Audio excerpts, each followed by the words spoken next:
Hello everyone. आज हम आप लोगों को इस वीडियो में यूपी बोर्ड क्लास 12th 2024 में जो इंग्लिश क्वेश्चन पेपर हुआ है 3 से 16 ईए, इसमें जो आपसे सिनोनिम्स पूछा है, इसके साथ साथ आपको 8 से 9 मोस्ट इम्पोर्टेंट सिनोनिम्स हम आपको इस वीडियो में प्रोवाइड कराने जा रहे हैं। तो आपका क्वेश्चन है द सिनोनियम ऑफ अलाउ इज। तो अलाउ का मतलब आप जानते हैं, किसी को परमिशन देना है यानी कि स्वीकृति देना है। तो फर्स्ट ऑप्शन है इसमें आपका एडमिट। इसका मतलब होता है स्वीकार करना। क्या होता है? स्वीकार करना। तो आप कह सकते हैं एक्नॉलेज। इसके लिए क्या कह सकते हैं? एक्नॉलेज। ठीक है, एक्नॉलेज माने भी स्वीकार करना होता है। एग्री आप लिख सकते हैं। क्या लिख सकते हैं? एग्री। एक्सेप्ट आप लिख सकते हैं साथियों। एक्सेप्ट, एक्सेप्ट माने भी स्वीकार करना होता है। कन्फेस एक मोस्ट इंपॉर्टेंट वर्ड है आपके लिए। कन्फेस, कन्फेस माने भी स्वीकार करना होता है। ठीक है, और इसके एंटोनियम्स अगर आपसे पूछे तो आप डिनाई लिख दोगे, ये एंटोनियम्स है साथियों, या फिर आप लिख दोगे रिफ्यूज। ये क्या हो जाएगा? इसका एंटोनियम्स हो जाएगा। ठीक है, तो एडमिट के सिनोनियम्स कन्फेस हुआ, एक्नॉलेज हुआ, एक्सेप्ट हुआ, एग्री हुआ। तो ये तो इसका ऑप्शन नहीं है। परमिट, परमिट माने स्वीकृति होता है। तो यही आपका बिल्कुल सही आंसर होगा। यही आपका बिल्कुल सही आंसर होगा। सबमिट माने होता है शिखर पर। तो इसके लिए आप टॉप लिख सकते हैं सिनोनिम्स के रूप में। क्या लिख सकते हैं? टॉप। या फिर आप लिख सकते हैं पीक। क्या लिख सकते हैं? पीक। या फिर लिख सकते हैं एपेक्स। क्या लिख सकते हैं? एपेक्स। ठीक है, या फिर लिख सकते हैं आप क्लाइमैक्स। क्या लिख सकते हैं? क्लाइमैक्स। ये इसके सिनोनिम्स हो जाएंगे। टॉप का एंटोनियम्स आपसे पूछा जा सकता है, तो बताओगे क्या होगा इसका एंटोनियम्स? कमेंट में बताइए। वैसे मैं बता देता हूँ बॉटम। कमिट आप जानते हैं, किसी चीज़ पर एक तरह से कमिट हो जाना, दृढ़ संकल्प एक तरीके से कह सकते हैं। तो आइए और मोस्ट इम्पोर्टेंट सिनोनिम्स आपके समक्ष हम पेश करते हैं। तो देखिए, अगला वर्ड है आपके लिए एक्यूट। इसका मतलब होता है तीव्र। तो आप सीवर कह सकते हैं या फिर कह सकते हैं क्रिटिकल। सीवर या क्रिटिकल लगातार पूछा गया है, 2024 में भी आया है। एक्यूट या सीवर का आपसे एंटोनियम्स भी पूछा गया है 2022 में। तो आप कहेंगे मिल्ड यानी कि हल्का। ये क्या हो जाएगा? एंटोनियम्स हो जाएगा। पूरी प्रिपरेशन ऐसे ही हो जाएगी, रिवाइज होते रहेंगे। और अगला है आपका अडप्ट। इसका मतलब होता है चतुर। क्या होता है? चतुर। तो प्रोफिशिएंट आप लिख सकते हैं, एक्सपर्ट आप लिख सकते हैं, या फिर लिख सकते हैं स्किलफुल। क्या लिख सकते हैं? स्किलफुल। अगला वर्ड है आपके लिए एस्टोनिशमेंट। एस्टोनिशमेंट का मतलब होता है आश्चर्य, सरप्राइज या शौक। क्या हो सकता है? शौक।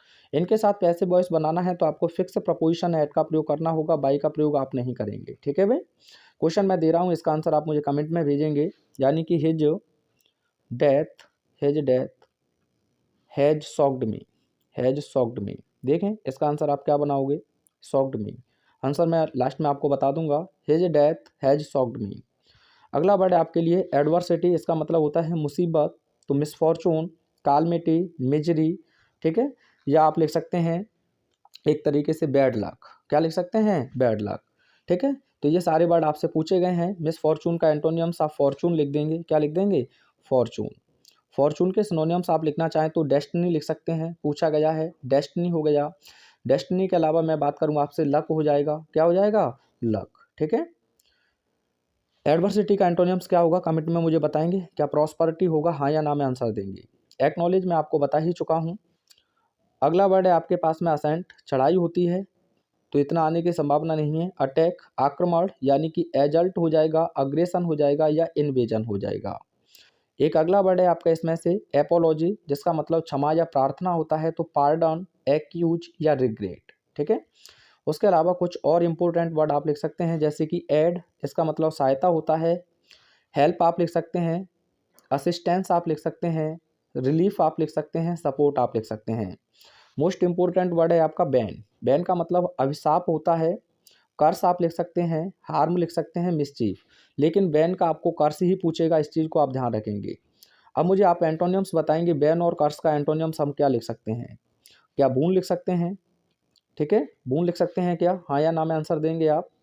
बून माने क्या होता है? वरदान होता है। क्या होता है? वरदान। ठीक है, कालमिटी का मैंने बता दिया है, इसके सिनोनिम्स आप मुझे कमेंट में सेंड करेंगे।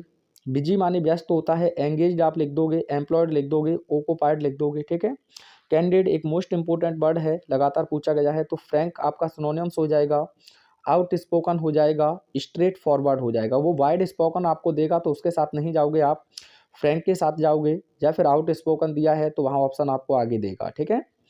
कॉन्सील का मतलब छिपाना होता है, हाइड कह सकते हैं, वेल कह सकते हैं, डिस्गाइज कह सकते हैं आप, ठीक है। हाइड का एंटोनियम्स आप लिखना चाहें तो रिवील लिख सकते हैं, सो लिख सकते हैं, SHOW, ठीक है। करेज का सिनोनिम्स हो जाएगा आपका बोल्डनेस, ब्रेवरी या फिर बेलार। क्या हो जाएगा? ब्रेवरी या बेलार। ब्रेवरी का एंटोनियम्स आपसे 2015 में पूछा गया है तो क्या होना चाहिए आपका आंसर? तो आप कहोगे कावर्डाइस। क्या कहोगे? कावर्डाइस, ठीक है। और ब्रेव का पूछे तो आपका आंसर होना चाहिए क्या? कावर्ड या टिमिड, ठीक है। करप्ट का मतलब भ्रष्ट होता है, तो डिमोरलाइज्ड हो जाएगा, डिबेस्ड हो जाएगा या डिसऑनेस्ट हो जाएगा। तो आई होप सारी चीज़ें आपको क्लियर हुई होंगी। अब उसका पैसिव है वो आप मुझे बताओगे तो आपका आंसर ये होना चाहिए, आई हैव बीन, क्या लिख दोगे? I have been soaked. अब आपको यहाँ वाई का प्रयोग नहीं करना है, ठीक है। क्या लगाना होगा सॉक्ड के साथ? एट, और लिख दोगे हिज डेथ, हिज डेथ, ठीक है। देख लीजिएगा, मिलते हैं नेक्स्ट वीडियो में। Thanks for watching.